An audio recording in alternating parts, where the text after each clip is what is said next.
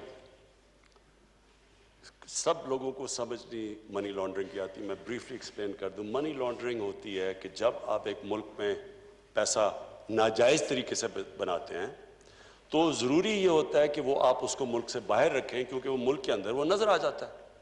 तो इसलिए जब आप सारी दुनिया में, हमारा ये इशू नहीं है, ये सिर्फ ये सारी तीसरी दुनिया में जो डेवलपिंग वर्ल्ड है, आप हर डेवलपिंग वर्ल्ड में देखें कि जिधर भी उनकी प्राइम मिनिस्टर्स या मिनिस्टर्स जब पैसा चोरी करते हैं तो वो मुल्क से बाहर भेज देते हैं।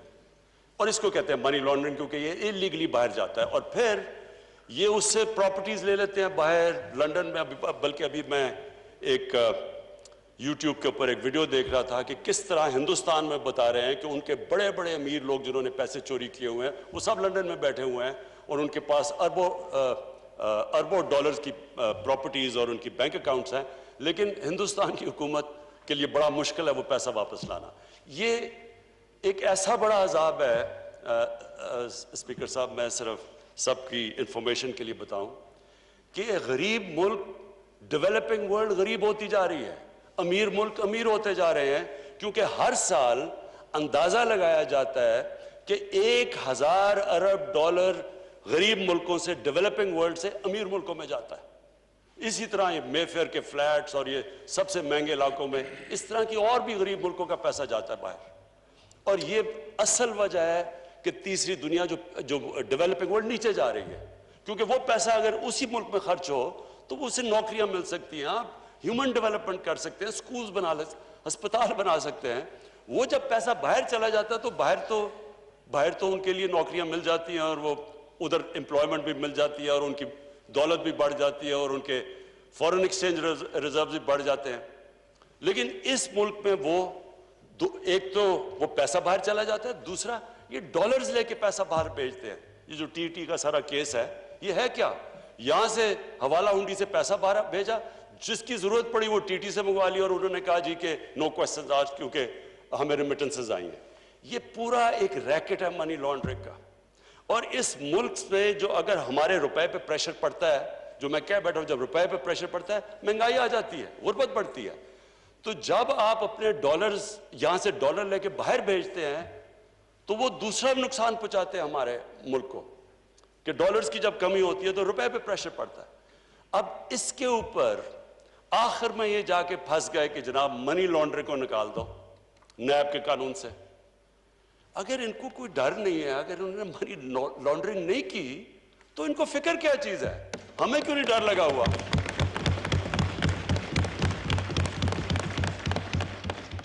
और अफसोस ये है कि इसके ऊपर इन्होंने इतना ज्यादा सारा हमारे टाइम भी जाया हुआ, ये सारा इधर तक पहुंचे। और फिर से मैं यहाँ अपनी टीम का बहुत शुक्रिया अदा करता हूँ कि आप सब आज आए और आपका जो जज्बा, और आप बैठे और इतनी देर तक आपने पूरी सब्र से काम लिया। लेकिन ये इतना इम्पोर्टेंट था कि हम ये लेजिस्लेशन पास करें, फैटफ के लिए नहीं, मनी लॉन्ड्रिंग के लिए। मनी लॉन्ड्रिंग इस मुल्क को, अगर हमें जो स्टेट डिपार्टमेंट अमेरिका की एक रिपोर्ट है कि हर साल पाकिस्तान से 10 अरब डॉलर की मनी लॉन्ड्रिंग होती है, तो 10 अरब डॉलर की मनी लॉन्ड्रिंग, ये देख लें कि हमने IMF से जो कर्जा लिया है वो 6 अरब डॉलर का लिया है और उसकी हमें सारी कंडीशन माननी पड़ती है। तो ये सोच लें कि 10 अरब डॉलर की अगर हम मनी लॉन्ड्रिंग ही रोक लें तो हमें कर्जे लेने ही ना पड़ता IMF से, क्योंकि हमारे पास हमारे रिजर्व्स कम थे। इसलिए स्पीकर साहब ये बड़ा इंपॉर्टेंट था, ये इस मुल्क की फ्यूचर के लिए बड़ा इंपॉर्टेंट है। और हमारी ये भी बदकिस्मती है कि जो हमारी रूलिंग एलीट, जो हमारे साहिब इक़्तिदार रहे हैं, वो साहिब इक़्तिदार जब ये पैसा बाहर जा रहा था किसी ने कोशिश नहीं की रोकने की।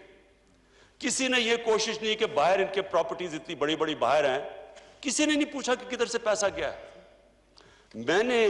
इन्होंने मुझे अदालत में, जब मुझे पॉलिटिकली विक्टिमाइज करके ये अदालत में मुझे लेके गए, क्योंकि पॉलिटिकल विक्टिमाइजेशन थी, क्योंकि मेरा तो फ्लैट 2002 का डिक्लेयर था, लेकिन 2016 में इसलिए लेके गए क्योंकि मैंने इनका पैनामा का केस उठाया हुआ था। तो पैनामा का जब केस उठाया था उसमें फिर मुझे प्रेशराइज करने के लिए अदालत में ले गए। तो स्पीकर साहब, अगर मैं जो पब्लिक ऑफिस होल्डर नहीं था, एक स्पोर्ट्समैन था, मैं अगर 40 साल पुराने कॉन्ट्रैक्ट्स दिखा सकता हूं, मैं अपनी सारी मनी ट्रेल दे सकता हूं पाकिस्तान में पैसा लाने के लिए, ये एक डॉक्यूमेंट नहीं दे सकते कि पैसा बाहर कैसे गया है। ये बता सकते हैं कि Hyde Park, one Hyde Park, क्योंकि मैं लंदन, मेरी बड़ी जिंदगी गुजरी है, वन हाइड पार्क लंदन का तकरीबन सबसे महंगा प्रॉपर्टी है। मेफेयर लंदन, मेफेयर दुनिया में महंगा तरीन शहर है लंदन, और मेफेयर लंदन का महंगा तरीन इलाका है। उधर इनके पास इतनी प्रॉपर्टीज, किधर से आया पैसा ये? कोई डॉक्यूमेंट बता दें कि पैसा बाहर किधर गया। दूसरी तरफ आसिफ जरदारी की प्रॉपर्टीज की लिस्ट है, अपने नाम पे नहीं लिए हुए। एक न्यूयॉर्क में फ्लैट गलती से अपने नाम पे ले लिया, जो एक केस चल रहा है, बाकी तो अपने नाम पे नहीं। ये किधर से पैसा आया? तो जब एक मुल्क की जो सरबरा, जब वो पैसा चोरी करके बाहर लेके जाते हैं और डॉलर्स में बाहर लेके जाते हैं, दुबई में इनकी प्रॉपर्टीज है, वो यहां से कन्वर्ट करते हैं, रुपए को डॉलर में बाहर ले जाते हैं। तो जब वो लेके जाते हैं, वो दो चीजें उनको करनी पड़ती है। पाकिस्तान के इदारे पहले तबाह करते हैं। पहले नैब में इन्होंने मिलकर अपना आदमी रखवाया, वो जो नैब चेयरमैन था, इन्होंने केसेस इनके बंद किए। हुदायबा paper mill open and shut case था, उसके ऊपर इसहाक डार की बकायदा सिर्फ स्टेटमेंट नहीं है, उसने बैंक अकाउंट्स दिए हैं कि जिधर जिधर यहां से पैसा बाहर गया, नाम दिए हुए उसने। ओपन एंड शट केस, इनका अपना आदमी नैब में बैठा हुआ था, उसने वो आगे प्रोसीड नहीं किया। तो इन्होंने ये जो 10 साल के अंदर 4 गुना ज्यादा पाकिस्तान के कर्जे बढ़े हैं। 60 साल की तारीख में टोटल पाकिस्तान का कर्जा 6,000 अरब था, 10 सालों में पहुंच गया 30,000 अरब। हमारा जो सबसे बड़ा मसला क्या बना हुआ है, जो हमने टैक्स का पैसा इकट्ठा किया पहला साल, उसका आधा चला गया इनके कर्जों की किस्तें अदा करने पे। मुल्क किधर से चलाते हैं? फिर हमें कहते जी आप कर्जे ले रहे हैं। अगर हम कर्जे ना लें तो हम मुल्क कैसे चलाएं? आधा तो जो पैसा इकट्ठा किया उनकी कर्जों की किस्तों पे चला गया। अब जो हमने कोरोना की वजह से कम कलेक्शन हुई, फिर हमारा 1,000 अरब कम हुआ, तो 4,000 अरब अब जो इकट्ठा किया ये सेकेंड ईयर में, उसमें से 2,600 अरब वो चला जाएगा कर्जों की किस्तों देने पे। तो स्पीकर साहब, बात ये है कि ये कैसे हो सकता है कि आपने 10 साल में इस मुल्क को बोझ डाल दिया, इसका मुल्क का जो कर्जा है वो 4 गुना ज्यादा बढ़ा दिया, और आप जब बात करें करप्शन की तो कहते हैं पॉलिटिकल विक्टिमाइजेशन है।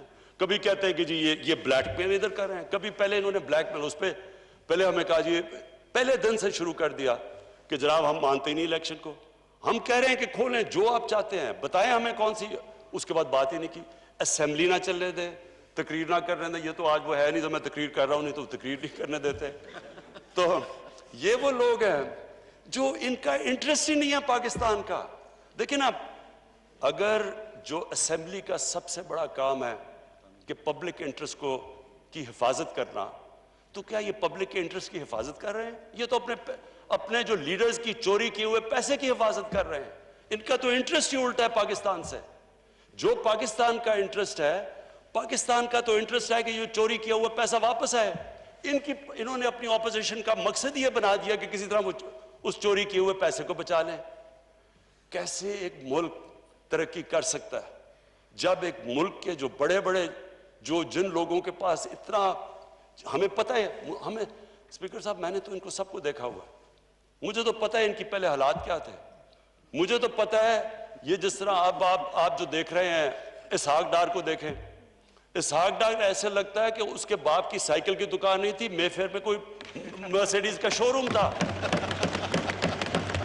नवाज शरीफ, इनकी शरीफ की फैमिली, अब इनकी फैमिली देख लें, इनकी फैमिली ऐसे नहीं लगती कि ग्वाल मंडी में बड़ी हुई है, लगता है ये बकिंगम पैलेस में बड़े हुए हैं सारे। किधर से पैसा आया? इतना पैसा, और जवाब मांगो तो जी ये सियासी इंतकामी कार्रवाई हो गई। स्पीकर साहब, मैं आखिर में मैं ऑपोजिशन को फिर कहता हूं, आपने जो भी, हम हर तरह की आपसे कॉम्प्रोमाइज करने के लिए तैयार हैं। जो आप चाहते हैं मुल्क के लिए, जमहूरियत के लिए, हमारे से क्या है, हम कॉम्प्रोमाइज करने के लिए तैयार हैं, लेकिन हम करप्शन के ऊपर कॉम्प्रोमाइज करने के लिए तैयार हैं।